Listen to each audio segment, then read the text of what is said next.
बचपन में आपने नानी या फिर दादी से परियों की कहानी जरूर सुनी होगी, लेकिन क्या हो अगर कोई कहे कि परियां सच में अपने साथ इंसानों को ले जाती थी। 20 दिन बीत चुके हैं।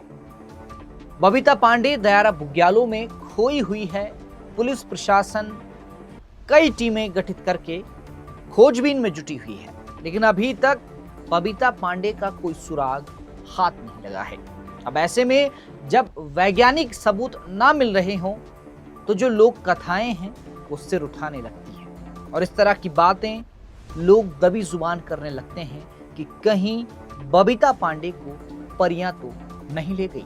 आज हिल रिपोर्ट में हम बबीता पांडे की गुमशुदगी की एक बार फिर बात करेंगे, जानेंगे कि अभी तक क्या कुछ सुराग पुलिस को लगे हैं और अब किस तरह से इस पूरे केस में इन्वेस्टिगेशन की जा रही है। नमस्कार, आप देख रहे हैं हिल मेल में हूं आपके साथ विजय नेगी। उत्तराखंड के खूबसूरत और ऊंचे पहाड़ों के बीच बसा दयारा बुग्याल, जहां अमूमन लोग खूबसूरती को निहारने आते हैं, वहां पिछले 19 दिनों से एक गहरा सन्नाटा और खौफ पसरा हुआ है। वजह है बबीता पांडे का रहस्यमयी तरीके से लापता हो जाना। 20 दिन बीत चुके हैं। दिन रात सर्च ऑपरेशन चलाया जा रहा है, लेकिन बबीता का कोई ठोस सुराग अब तक हाथ नहीं लगा है। आखिर कहां गायब हो गई बबीता? पुलिस प्रशासन और परिजनों की चिंता अब हर बीतते पल के साथ गहराती जा रही है। शुरुआती दिनों में प्रशासन ने कोई कसर नहीं छोड़ी। जंगलों, घाटियों और संभावित रास्तों पर बड़े पैमानों पर भौतिक खोज अभियान चलाया गया।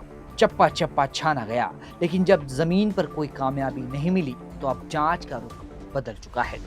अब पुलिस का पूरा फोकस तकनीकी जांच पर है। डिप्टी एसपी के मुताबिक मोबाइल सर्विलांस और कॉल डिटेल रिकॉर्ड्स खंगाली जा रही हैं। कोशिश ये है कि आखिरी लोकेशन और आखिरी कॉल्स के जरिए उस दिन के घटनाक्रम की कड़ियों को आपस में जोड़ा जा सके। जैसे जैसे वक्त बीत रहा है, इस गंभीर मामले को लेकर स्थानीय स्तर पर कई तरह की चर्चाएं हो रही हैं। पहाड़ों में सदियों से चली आ रही कुछ पौराणिक मान्यताओं के हवाले से कुछ लोग दबी जुबान में ये भी कह रहे हैं कि कहीं बबीता को परियां तो अपने साथ नहीं ले गईं।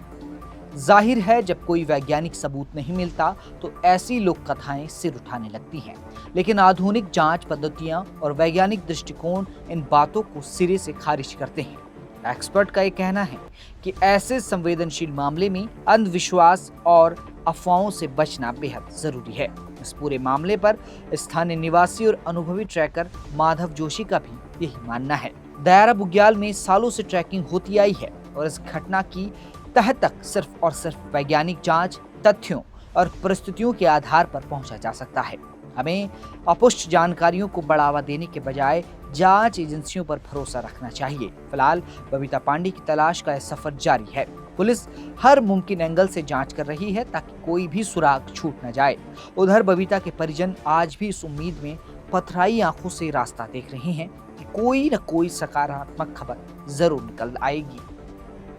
लेकिन जिस तरह से सोशल मीडिया पर स्थानीय लोगों के द्वारा ये बात की जा रही है कि बबीता पांडे को परियां ले गई हैं, इन बातों को वैज्ञानिक सिरे से खारिज करते हैं। हालांकि 20 दिन का वक्त बीत चुका है, बबीता पांडे का कोई सुराग हाथ नहीं लगा है, लेकिन अभी भी पुलिस प्रशासन लगातार अलग अलग टीमें बनाकर बबीता की खोज कर रहा है। हालांकि अब इन्वेस्टिगेशन का एंगल बदल चुका है, तरीका बदल चुका है, लेकिन हर वो मुमकिन कोशिश की जा रही है जिससे बबीता पांडे तक पहुंचा जा सके। परिवार को आस है कि कोई सकारात्मक खबर निकलेगी, लेकिन 20 दिन बीत चुके हैं। अब इस मामले में आगे क्या होता है, कब तक बबीता के बारे में पता चलता है, ये वक्त बताएगा। लेकिन आपको क्या लगता है, क्या परियों की जो लोक कथाएं हैं वो सच में हकीकत में तब्दील हो गई हैं, या फिर बबीता कहीं गुम सी गई है? कमेंट में आप अपना जवाब जरूर दें और उत्तराखंड की तमाम खबरों को देखने और जानने के लिए आप देखते रहें हिल मेल।